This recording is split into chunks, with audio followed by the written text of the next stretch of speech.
심각한 문제를 일으킨다는 것입니다. 이스라엘 백성들도요, 선민이라고 하나님으로부터 특별하게 선택된 민족이라고 자부심을 갖고 있었어요. 근데 그것이 자부심으로 딱 그대로 멈춰버리니까 결국에는 그 자부심은 갖고 있었지만 바벨론까지 포로로 끌려가지 않았습니까? 북이스라엘은요, 아수리에 의해서 완전히 산산조각이 나지 않았습니까? 그래서 이 자부심은요, 외적인 어떠한 것에 불과하다는 것입니다. 하나님께서 우리에게 보시는 것은요, 중요하게 보신 것은 마음이라는 거예요. 입술로만 하나님을 가까이 한다고 말하지 말고 너희들 마음이 하나님을 떠나버리게 된다면 너희들 입술로는 너희들이 하나님의 사자와 같은 존재라고 그렇지만 그 사자가 아니라 번제단이 되어버린단다. 너희들 입술로만 형식적인 너희들 신앙생활에 머물게 된다면 너희들 번제단과 똑같아. 근데 너희들이 계속 예수 그리스도께 접속해 있다면 하나님의 사자가 되는 거야. 왜냐? 예수 그리스도로부터 진액을 너희들이 받게 된다면 예수 그리스도의 능력과 그 생명을 너희들이 갖게 되기 때문에 바로 하나님의 사자와 똑같은 존재가 돼. 그렇지만 너희들이 세상 것을 사랑하게 되고 너희들이 지금 외적으로만 말하자면 회칠한 무덤과 같은 바리새인과 사두개인과 같은 그런 말하자면 너희들 신앙에 머물러 있다면 번제단과 똑같단다. 다 털어버릴 거야. 다 태워버릴 거야. 이렇게 말씀을 하시는 것입니다. 종교적인 자부심만 가지고 있다가 망하는 경우가 얼마나 많습니까? 우리나라 1907년에 평양의 그 대부흥운동이 일어나면서 산정현 교회에서 주기철 목사님이 거기서 목회를 하셨죠. 산정현 교회 주기철 목사님만 거기 계신 것이 아니라 장로로서 조만식 선생님 아시죠? 조만식 선생님. 그분도 거기가 계셨어요. 근데 공산 정권이 박해하면서 그분이 거기서 처형을 당하셨죠. 그러한 정말 위대한 신앙의 말하자면 선배들을 거기서 배출한 산정현 교회지만 지금은 어떻게 됐느냐. 김일성 동상이 거기가 서 있지 않습니까? 그러니까 우리가 과거에 이러이러했다는 그 자부심만 가지고는 안 된다는 거예요. 신앙을 계속해서 붙들어야 된다는 것입니다. 우리들이 신앙생활할 때 주님을 계속 깊이 사랑하고 행동으로 주님을 깊이 섬기게 된다면 하나님께서는 우리를 계속 하나님의 사자로 우리를 지켜주실 거예요. 저와 여러분 모두가 그러한 성도들이 되시기를 주님의 이름으로 축원합니다. 3절을 보면요, 주님께서 이사야 선지자를 통해서 말씀을 하시면 내가 너를 사면으로 둘러 진을 치며 너를 애워 대를 쌓아 너를 치리니 사면으로 둘러 진을 친다는 것입니다. 그리고 너를 삥 둘러가지고 탑들을 세운다는 거예요. 그래가지고 흙더미를 쌓아 올려서 너희 성을 치겠다. 옛날에는 어떻게 했냐면 지금은 어때요? 무인 드론을 이용해가지고 거기다가 폭탄 미사일 같은 거 실어가지고 가서 거기다 떨어뜨려가지고 그 부분을 다 말하자면 폐허로 만들어버리지 않습니까? 근데 옛날에는 무인 드론 같은 게 없으니까 또 장거리 미사일 쏘는 그러한 게 없으니까 옛날에는요 성 둘레를 이렇게 진을 쳤어요. 진을 쳐가지고 거기다가 흙을 쌓든지 돌을 쌓든지 그래갖고는 흙더미를 여기서는 그러죠. 흙더미를 쭉 쌓아가지고 그 위로 타고 올라가서 성을 쳤습니다. 그렇게 하겠다는 거예요. 지금 하나님께서 말씀하신 그대로 다 성취가 됐죠. 그래서 하나님께서는요 우리가 이걸 보면 어떻게 사랑의 하나님인데 그렇게까지 하실 수가 있어요? 어떻게 성 주변에 외적들이 다 둘러싸가지고 꼼짝하지 못하게 해서 결국에는 굶주려 죽게끔 부모가 자식을 잡아먹게끔 그렇게 처참하게 굶주려 죽게끔까지 할 수가 있어요? 그렇지만 사랑의 하나님이시지만요 하나님의 정의의 하나님이세요. 하나님의 정의가 바로 사랑인 것입니다. 하나님께서 저와 여러분을 사랑하시는데 사랑으로도 사랑하시지만 아프게 치시면서 돌아오게끔 하시는 것도 하나님의 사랑이라는 것입니다. 왜냐하면 치시지 않으면은 우리가 그 경고를 받지 못하고 영원히 지옥으로 갈 수 있지 않겠습니까?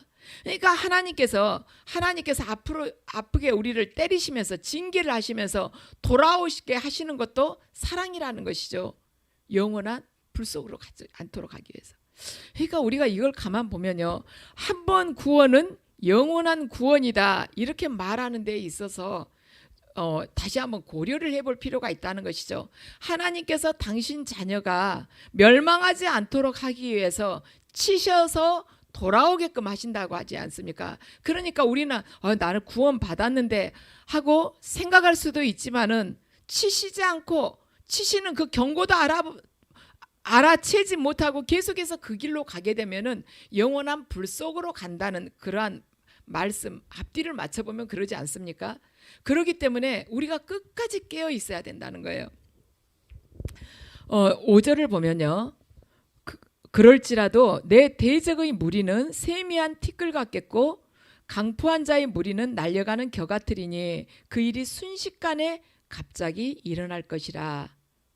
4절에서는요, 4절에서는 네가 낮아져서 땅에서 말하며 네 말소리가 나직이 티끌에서 날 것이라. 내 목소리가 신접한 자의 목소리같이 땅에서 나며 내 말소리가 티끌에서 치끌이라. 얼마나 하나님께서 치셨으면, 당신의 백성이지만 치셨으면 네 말소리가 나직이 티끌에서 난다는 것입니다. 다 죽어가는 소리로 난다는 거예요. 네 말소리가 신접한 자의 목소리같이 땅에서 난다는 거예요.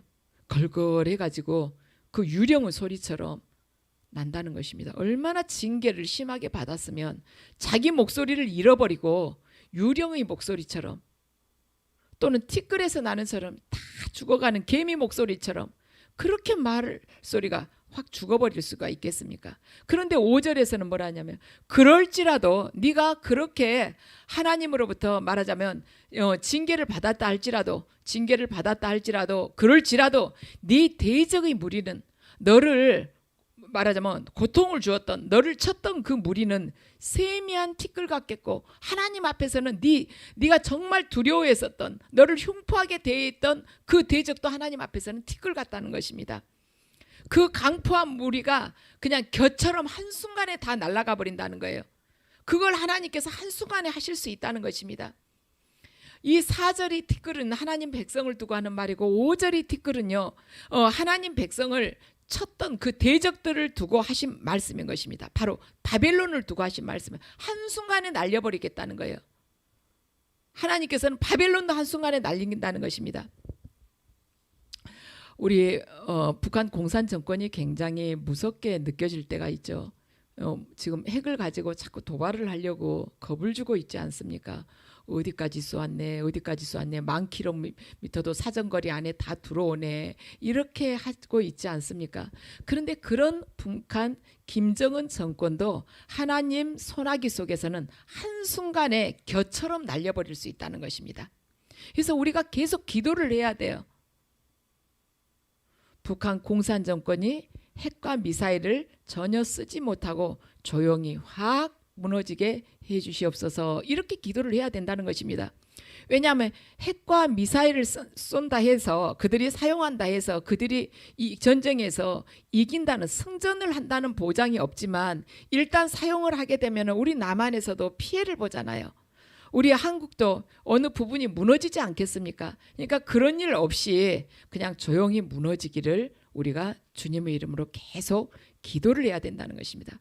우리는 말하자면 러시아와 우크라이나 거기 전쟁을 보면서 얼마나 전쟁이라는 것이 많은 사람들에게 고통을 주는지 우리는 보고 있어요. 생각지 못한 그러한 처절한 일들이 일어나지 않습니까? 누구를 원망할 수도 없고 너무나도 억울한 죽음을 많이 맞지 않습니까? 그런 전쟁이 일어나지 않도록 우리가 기도해야 된다는 것입니다. 하나님 백성을 치는 세력이 바벨론을 보면 굉장히 무서운 것 같지만 하나님께서 어느 순간에 개입하시면 순식간에 그거 무너져 버린다는 거예요. 우리는 성경에서 그걸 보고 있어요. 아수르 군대들이 쳐들어왔을 때 어떻게 했어요? 18만 5천 명을 한순간에 하룻밤새 하나님께서 다 죽이시지 않았습니까? 하나님께서 바벨론을 치실 때 어떻게 됐어요? 바벨론 벨사살 왕이 예루살렘 성전에서 가져온 그 기물을 가지고, 그릇을 가지고 술을 마시다가 바로 그날 밤에 망하지 않습니까? 벨사살 왕이 앉아서 마시고 있는데 건너편 벽에 손가락 하나가 나타나 가지고 메네베네 데겔 우바르신 이렇게 쓰지 않습니까? 내가 달아보니 네 무게가 너무 가벼웠다. 너희들 끝이 왔다. 너희들 쪼개가지고 메대와 페르시아에게 내가 주어버리겠다. 너희들 망한다는 뜻이죠. 그날 밤에 벨사살 왕이 죽었습니다. 바벨론은 망했어요. 그리고 하나님을 대항하는 세력들이 언뜻 보면요 굉장히 대단한 것 같아요. 그렇지만 순식간에 하나님께서 끝내버리실 수 있다는 것입니다. 우리들 내 환경에 있어서 짓누르고 두렵게 하고 계속해서 우리 가정을 조여오는 어떤 문제들 너무너무 두려운 것 같아요. 도저히 내가 저것을 이겨낼 수 없을 것만 같습니다. 그런데 하나님께서 하시면은 한순간에 그 문제들을 홍해를 가르듯이 확 해결을 시키실 수 있다는 것입니다. 우리가 생각하지 못하는 시간에 하나님께서는요 또한 도울자를 통해서 우리의 문제들을 그냥 그 순간에 해결하실 수 있다는 것이죠.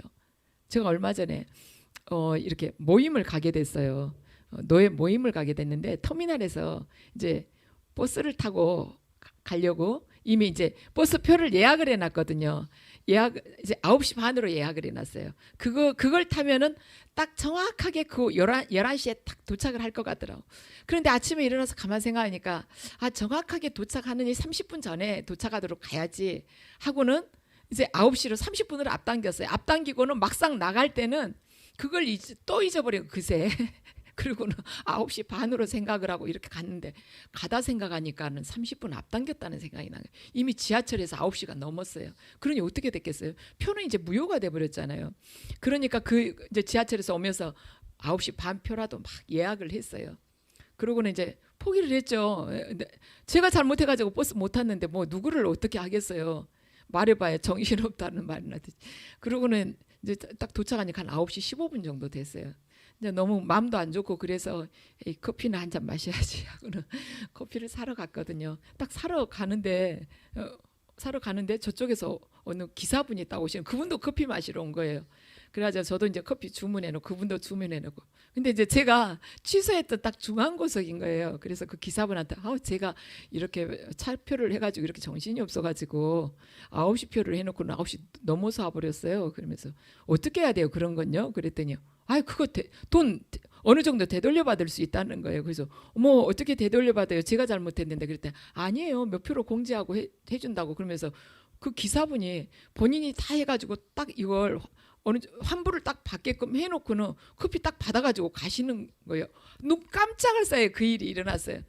그래가지고는 제가 너무 멍했거든요. 그 받을 수 있다는 것도 너무 신기하고 그 시간에 제가 예약했던 그 중앙고속 기사분이 오신 것도 너무 신기하고 정신이 멍해하고 있는 벌써 그분 어디 가시고 안 그래가지고 그 순간 정신을 차려가지고 제가 그 커피 판매하는 그 아가씨한테 저분한테 제가 커피라도 한 잔 사드렸어야 했는데 흔적도 없이 없어진 거예요. 그래서 참 신기하다. 어떻게 이런 일이 일어나지? 제가 참 그 순간 딱 커피 사러 간 그 순간 한 1분이면 저기 할 텐데 그 순간에 이렇게 만나게 된 걸 보고는 참 하나님은 못하실 일이 없겠다 그런 생각이 들었었습니다. 너무 기적 같은 거예요. 그 짧은 순간이지만. 그래서 우리 환경에 있어서 어떤 정말 어려운 문제들 나는 이 문제는 해결도 할 수도 없고 인간의 힘으로는 도저히 안 돼. 나는 앞이 안 보여. 그렇지만 바벨론이 멸망할지 누가 알았겠습니까? 아수르가 멸망할지 누가 알았겠습니까? 바벨론이 하룻밤에 그날 밤에 멸망해버리지 않습니까? 그래서 하나님께서 하시면은 아무리 큰 대적도 티끌처럼 겨처럼 날려버리신다는 거예요. 그래서 우리 환경 안에 들어온 문제들도 하나님께서 손 대시면 한순간에 겨처럼 날아가 버린다는 것입니다. 그래서 절대로 좌절하거나 두려워할 필요가 없다는 것입니다. 저는 그날 그 버스 티켓 그걸 딱 경험을 하면서 하나님께서 하시려면 어느 한순간에 절묘하게 그 순간 그 시간 그 시각에 딱 누구를 만나게 해갖고라도 어떻게든 해결하실 수 있는 분이시겠구나 그 마음이 들었어요. 단순한 버스 표지만 아니 우리 삶 속에서 큰 문제도 하나님께서는 하실 수 있는 분이시라는 것이죠. 하나님께서요 오늘 본문을 보면은 그래요. 우리의 대적들을 하나님께서 심판을 하시는데 여호와께서 우레와 지진과 큰 소리와 회오리 바람과 폭풍과 불꽃으로 그들을 징벌을 하신다고 그래요. 여호와께서 하나님께서는요 우레 하나만으로도 징벌을 하실 수가 있고요 지진을 나게 해서도 징벌을 하실 수가 있는데 불로 태워서도 징벌을 하실 수가 있는데 한 가지만 가지고도 하실 수 있는데 이 모든 것을 가지고 우리의 대적을 징벌하신다는 것입니다. 그래서 우리가 지금은 어떤 대적으로부터 굉장히 고통을 받고 있다 할지라도 우리가 정말 하나님 앞에서 하나님 기쁘시게 살면요, 하나님께서는 모든 것을 다 동원해서라도 우리의 대적을 치신다는 것입니다. 그걸 믿으라는 거예요. 그래서 저와 여러분 모두가 평생토록 어떤 경우에도 하나님을 대적해서는 안 된다는 것입니다. 어떤 경우에도요, 하나님 보시기에 저건 아닌데 하는 그 길을 걸어가서는 안 된다는 거예요. 그리고 하나님을 대적하는 사람 있잖아요. 그 사람 편에 서서도 안 된다는 것입니다. 왜냐하면 하나님께서 하나님을 대적하는 사람을 치실 때 같이 쳐버리는 거예요. 왜냐하면 우리가 대적하는 사람 편에 서게 되잖아요. 그러면 같은 무리로 하나님께서 보신다는 것이죠. 그렇기 때문에 같이 쳐버린다는 것입니다. 대적들은 자기들이 이겼다고 생각하지만 오늘 본문을 보면요, 너희들 이겼다고 생각하는 거 일장춘몽이란다 하고 하나님께서 말씀을 하십니다. 7절과 8절에 그 말씀이 기록이 되어 있어요. 아리엘을 치는, 그러니까 하나님 백성을 치는 열방의 무리 곧 아리엘과 그 요새를 쳐서 그를 곤고하게 하는 모든 자는, 그러니까 아리엘을 곤고하게 하는 모든 자는 꿈같이 밤의 환상같이 되리니 줄인 자가 꿈에 먹었을지라도 깨면 그 속은 여전히 비어있고. 어때요? 아주 배가 고파가지고 줄였어요. 배가 등에 붙은 것처럼 그렇게 배가 고팠어요. 근데 꿈에 먹었거든요. 근데 깨면은 꿈에 배부르게 먹었는데도 참 깨면 어때요? 똑같이 배가 고프죠. 그리고 목마르자, 목이 굉장히 말랐는데 잠깐 잠이 들었어요. 꿈에 아주 물을 많이 마셨습니다. 근데 깨고 나면 어때요? 어차피 똑같이 목마르잖아요. 그런 것처럼 시온산을 치는 열방의 무리들이 그와 같다는 것입니다. 하나님 백성을 치는 열방의 무리들이 자기들이 지금 아주 초토화시킨 것 같아요. 하나님 백성들을 다 포로로 끌고 갔어요. 자기들 마음대로 모든 것들을 다 취했다고 생각해요. 그렇지만 그게 하나님께서 그 대적들을 하나님께서 치시기 시작하면 그 일이, 하나님 백성들을 쳤던 일이 일장춘몽같이 한바탕 꿈과 같다는 것입니다. 자기들한테 아무것도 남는 게 없고 자기들이 하나의 겨 같은 존재로밖에 안 된다는 것이죠. 하나님의 백성들이 어쩔 때 채찍을 맞느냐, 바로 하나님께서 경고를 해주셔도요, 그걸 깨닫지 못할 때, 영적으로 깨닫지 못할 때 하나님의 백성들이 채찍을 맞는 것입니다. 하나님을 제대로 알지 못하고 예수님이 어떤 분인지 제대로 알지 못하고 영적으로 소경이 되어 있는 사람, 그 사람들이 심판을 받게 된다는 것입니다. 이 세상에서 가장 심각한 소경이 누구냐면, 영적인 소경이 누구냐면요, 예수 그리스도를 모르는 사람이 제일 심각한 소경이에요. 차라리 육의 눈이 안 보인 것은 괜찮습니다.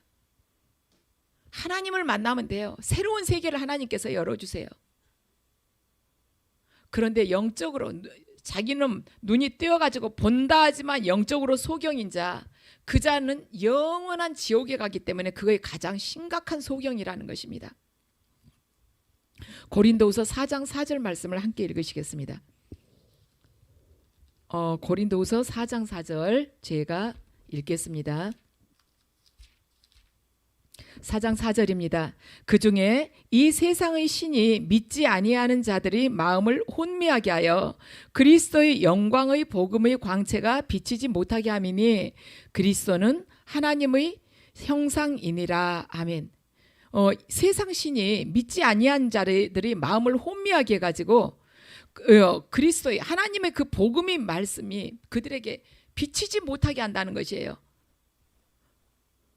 그리스도는 하나님의 형상이라는 것입니다. 가장 심각한 영적인 맹인은 뭐냐면 예수 그리스도를 모르는 것입니다.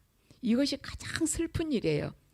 하나님께서 독생자를, 당신이 그 외아들을 이 세상에 보내주셔서 우리의 죄 때문에 그 외아들을 십자가에서 피 흘리게 죽게끔 하시고 우리를 의롭다 하시기 위해서 부활하게 하시고 성령을 보내주셔서 누구든지 예수를 믿기만 하면은 구원을 받게 하시고 현세에서도 천국을 누리고 또한 내세에서도 영원한 천국을 누리게 만드시는 그 놀라운 복을 모르는 사람들이 바로 가장 심각한 영적인 소경이라는 것입니다. 이 땅에서의 삶은 정말 잠시예요. 이 땅에서 조금 더 가질 수도 있고 아니면 좀 더 궁핍할 수도 있습니다. 이 땅에서 조금 더 강건하게, 육적으로 강건하게 살 수도 있고 조금 더 나약한 몸으로, 허약한 몸으로 살 수도 있어요. 그렇지만 우리가 이 숨이 딱 멈추고 나서 영원한 세계에서 어떻게 되느냐, 그것은 예수 그리스도를 제대로 알고 살아가느냐 아니면 모르고 사느냐, 거기에 걸려 있다는 것입니다. 또한 예수 그리스도를 믿는다고 하면서도 형식적인 신앙에 그쳐 있느냐 아니면 정말 마음으로 예수를 믿느냐, 거기에서 두 개가 판가름이 난다는 것입니다. 하나님께서 바로 깊은 잠에 들게 하셨다는 거예요. 그렇게 깨닫지 못하는 자들, 그 자들 깊은 잠에 들게 하셨다는 것입니다. 자, 10절을 보면요,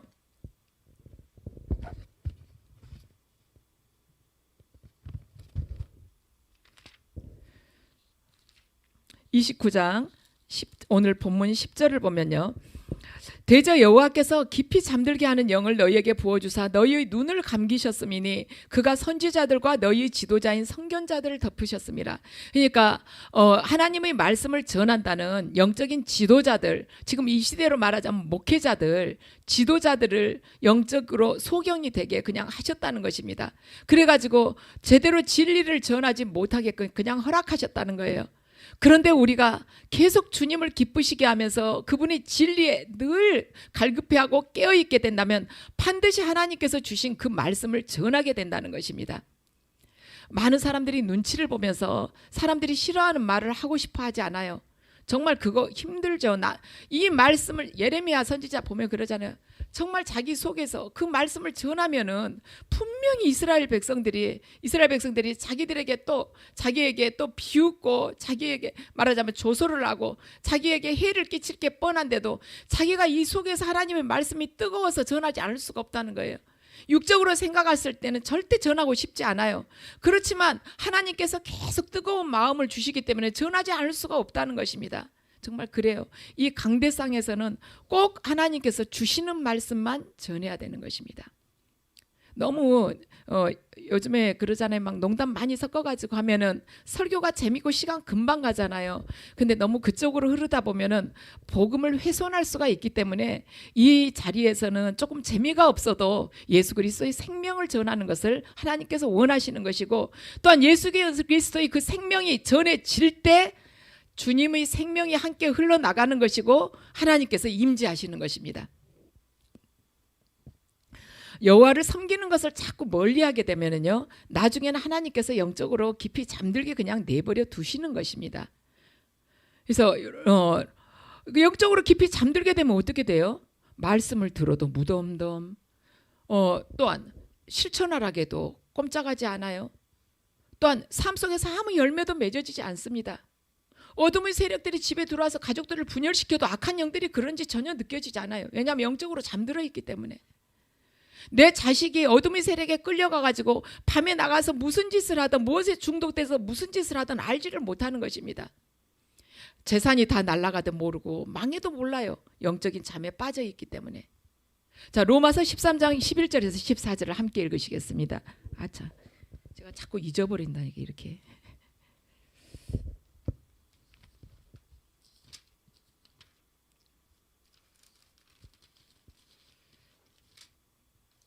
로마서 13장 11절에서 14절 말씀입니다. 또한 너희가 이 시기를 알거니와, 여러분 찾으셨어요? 찾으셨으면 같이 읽으세요.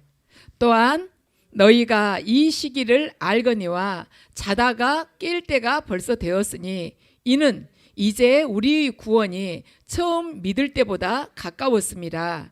밤이 깊고 낮이 가까웠으니 그러므로 우리가 어둠의 일을 벗고 빛의 갑옷을 입자. 낮에서와 같이 단정히 행하고 방탕하거나 술 취하지 말며 음란하거나 호색하지 말며 다투거나 시기하지 말고 오직 주 예수 그리스도로 옷 입고 정욕을 위하여 육신의 일을 도모하지 말라. 아멘. 주님 오실 날이 가까워졌으니까 어둠의 행실을 버리고 빛의 갑옷을 입자는 것입니다. 주님 오실 날이 점점 가까워지고 있기 때문에 우리가 계속 깨어 있어야 돼요. 우리 주변에서는 우리의 생각을 계속 어, 유혹해 가지고요. 어둠의 세력으로 끌고 가려는 그런 악한 세력들이 너무나도 많습니다. 우리가 이 사회에 대해서도 깨어 있어야 되고요. 정치에 대해서도 깨어 있어야 돼요. 교육 분야에 대해서도 깨어 있어야 되고 여러 가지에 대해서 깨어 있으면서 보고 정말 저게 문제다 싶으면 우리 기도해야 되는 것입니다. 우리 그렇죠. 2021년도 8월에 아프가니스탄에서 미군이 철수했다는 것을 우리 대부분 알죠. 미군이 철수하자마자 어떻게 됐습니까? 탈레반 정권이 거기에 들어왔습니다. 장악을 했어요. 그러니까 그때 우리 뉴스를 통해서 많이 들었잖아요. 20년 만에 탈레반이 다시 그 탈레반 정권이 아프가니스탄을 재장악을 한 것입니다. 그때 아프가니스탄을 탈레반 정권이 장악하고 나서 어떻게 됐습니까? 이슬람 무장 그 테러 집단이 얼마나 잔혹하게 많은 사람들을 학살을 하고 또한 정말 우리 입에 담기도 어려울 정도로 아프가니스탄 그 여자들에게 얼마나 말하자면 그 받아들이기 힘든 일들을 그들에게 원했습니까? 배우지도 못하게 하고 직업도 갖지 못하게 하고 우리 인터넷 보면 그런 뉴스 보죠. 50대 남자가 9살짜리 여자아이를 사가지고 성강간을 말하자면 성행위를 하는 것이죠. 그 인간의 그 머릿속에서 도저히 할 수 없는 짐승 같은 짐승들도 그렇게는 안 할 거예요. 그런 짓을 하는 그런 나라로 바뀌어 버린 것이에요. 뭐에 따라서 정권에 따라서 그렇게 바뀌어 버린 것입니다. 그래서 우리도 잘 깨어 있어야 돼요. 저는 며칠 전에 한 이틀 전에 이걸 보고는 깜짝 놀랐어요. 이걸 제가 검색해 보려고 하는 것은 아니었는데 올해 5월 2일에 조선일보에서 이렇게 보도된 것인 것 같아요. 북한이 최근에 보낸 대남 지령문인데 지금까지는 반미나 반일 감정을 계속 부추기는 그런 식으로 조장을 했대요. 그러니까 미국에 대해서 반감을 갖게끔 하고 일본에 대해서 반감을 갖게끔 해가지고 이렇게 자꾸 마음을 분열을 시키는 거예요. 그런 분위기를 조장을 하도록 계속해서 그런 지령을 보냈었는데 지금은 이제 내년에 국회의원 선거가 있잖아요. 내년 4월에 그 총선을 겨냥을 해가지고 사회 분열을 조장을 하는데 어떻게 하냐면 당을 보수 정당을 그냥 분열을 시키는 데다 맞춰라. 집권을 하지 못하게끔 우리나라에 있는 한 개의 당을 거기를 분열을 시켜버려라, 깨뜨려 버리는 데다 거기다가 맞추라고 지령을 내렸다는 것입니다. 예전에는 반미 반일 감정을 계속해서 나라에서 갖게끔 국민들이 갖게끔 했는데 지금은 정당을 깨뜨려 버려라, 다시 집권을 하지 못하도록 거기다가 맞추라는 것입니다. 그래서 우리가 살아가면서 정말 분별을 잘해야 된다는 것이에요. 자칫해 가지고 북한이 원하는 대로 우리나라가 말하자면 그쪽으로 끌려가게 된다면, 사회 분위기가 그렇게 흘러가게 된다면 우리도 아프가니스탄하고 똑같은 그런 상태, 베트남 같은 그런 상황이 올 수가 있다는 것입니다. 그래서 저는 어느 정당 그 편이 아니고 우리가 잘 깨어서 하나님 말씀 이거 잘 보면서 다음번에 누군가를 찍을 때, 우리가 선거를 하게 될 때 하나님을 진짜 경외하고 법과 상식이 통하면서 정말 그 정의로운 사회를 만들 수 있는 그런 후보를 찍어야 된다는 것입니다. 제가 이 보도를 딱 이렇게 접하면서 정말 마귀들은 죽이고 멸망시키려고 하고 분열시키는 자라더니 진짜 분열시키는 자구나. 당을 깨뜨려 버려라, 분열시켜 버려라, 아예 깨버려라, 정권 잡지 못하도록. 북한에서 그 일을 하고 있는 걸 이렇게 실제로 보도를 접하고 보니까 정말 마귀들이 그런 짓을 하겠구나, 그런 마음이 들었어요. 그래서 우리가 여론조사도 다 믿을 것도 못 되고요. 여론조사 여러분들 다 믿지 않죠? 믿지 마시고 기도하시면서 정말 하나님을 어떤 후보가 정말 경외할 것인가, 정말 법과 상식이 통하는 그러한 나라를 누가 해갈 것인가 맡기면은 욕심 부리지 않고 비트코인에다가 투자해가지고 돈 날마다 억억하면서 막 이렇게 계속해서 숫자가 올라가고, 그렇게 하지 않고 정말 국민을 위해서 헌신할 사람이 누구인가 이렇게 보고해야 된다는 거죠. 그래야지 우리 미래가 있는 거예요. 우리 후손들을 위해서 우리가 미래를 준비하기 위해서는 우리나라 정치가 안정이 되고 사회가 안정이 돼야 되잖아요. 그러니까 잘 보시고 기도하시면 하면 좋겠습니다. 하나님께서 귀하게 쓰시는 인물들, 하나님께서 축복 주시는 인물들은 다 하나같이 공통점이 있는데 뭐냐면 부지런한 사람들이라는 것이에요. 나태하지 않고 늘 잠들어 있지 않고 부지런한 사람들인 것입니다. 성경 읽기도 부지런하고 기도도 부지런히 하고 헌신도 부지런히 하고 예배도 부지런히 참석하고 이런 사람들을 하나님께서는 지금까지 계속 써 오셨어요. 모든 분야에서 여러분들 보세요. 뛰어난 사람들을 보면요, 다 부지런한 사람이에요. 앉아서 그냥 늘어지게 하품만 하고 있는 사람 하나님은 쓰시지 않습니다. 근데 주님께서 말씀해, 이제 너희들 자다가 깰 때가 됐으니까 깨어라. 깨어나서 분명히 볼 것을 보고 깨달을 것 깨달았고 하나님의 나팔 소리를 들어라. 지금 재난이 몰려있지 않느냐? 요한계시록에 있는 그 재난이 몰려있지 않느냐? 지금 몰려오고 있잖아. 이미 경고가 내렸잖아. 제발 너희들 정신 차려. 너희들 예수 그리스도께 접속되어서 예수 그리스도와 늘 동행하는 삶을 살아. 너희들 영적으로 펄펄 살아있어야 돼. 펄펄 살아있으면서 너희들이 하나님의 그 구원의 때를 너희들이 사모하고 기다리게 될 때 그 하나님의 백성에게 하나님의 회복이 임한단다 하고 약속을 주시는 것입니다. 오늘 본문은요, 하나님께서 경고를 하시지만 하나님의 백성들에게는 다시 돌이키라는 것이에요. 너희들 예수 그리스도께 반드시 접속이 돼서 포도나무의 가지가 접속이 될 때 반드시 많은 열매를 맺듯이 접속이 돼가지고 항상 함께 동행을 하면서 걸어가. 예수 그리스도와 일치하면서 살아가. 너희들 그러면서 영적으로 항상 팔팔 살아있는 그런 물고기처럼 그런 영적으로 살아있으면서 하나님의 그 구원의 때 예수님의 재림을 기다려 항상 정결한 신부로 살아가. 너희들 그러할 때 너희들에게 축복이 임하는 거야. 회복이 임하는 거야 하고 말씀을 하시는 것입니다. 하나님께서 그 자를 어떻게 하시는가? 이사야 58장 11절 12절 말씀 함께 찾으시죠. 찾으시고 같이 읽으시겠습니다.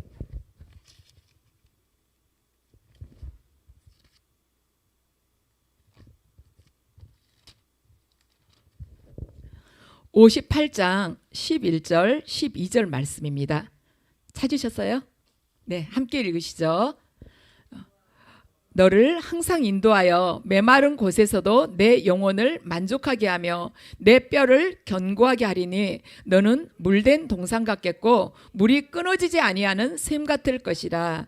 내게서 날 자들이 오래 황폐된 곳들을 다시 세울 것이며 너는 역대의 파괴된 기초를 쌓으리니 너를 일컬어 무너진 데를 보수하는 자라 할 것이며 길을 수축하여 거할 곳이 되게 하는 자라 하리라. 아멘. 저와 여러분들이요, 영적인 소경으로부터 벗어나게 된다면 하나님께서 저와 여러분들을 인도하셔서 영혼을 반드시 만족하게 하시고 뼈를 견고하게 하시면서 물된 동상같이 하신다는 것입니다. 그래서 절대로 어떤 다른 어디서는 기근이 들었다 할지라도 물이 끊어지지 않도록 하시는 그러한 샘처럼 우리들을 해주신다는 것이에요. 우리가 영적으로 항상 깨어 있으면서 늘 주님 바라보면서 예수 그리스도께 접속되어서 그분과 동행하면서 살아간다면 우리는 절대로 깊은 잠에 빠지지 않습니다. 항상 팔팔 살아있을 거예요. 그럴 때 하나님께서는 우리 영혼을 만족시키시며 기록되어 있죠. 네게서 태어날 자들을 다시 세운다는 것입니다. 오래 황폐된 곳이지만 거기서 너에게서 태어날 자들을 다시 세우고 또 너를 일컬어서 무너진 데를 보수하는 자라고 그렇게 일컬음을 받게끔 한다는 거예요. 그리고 길을 수축해가지고 거할 곳이 머무를 곳이 되게끔 하신다는 것이며 우리를 그렇게 쓰신다는 거예요. 그래서 저와 여러분 모두가 영적인 소경으로부터 이제는 탈출을 해서 하나님께서 주시는 놀라운 회복의 은혜를 받아 누리시기를 주님의 이름으로 축원합니다.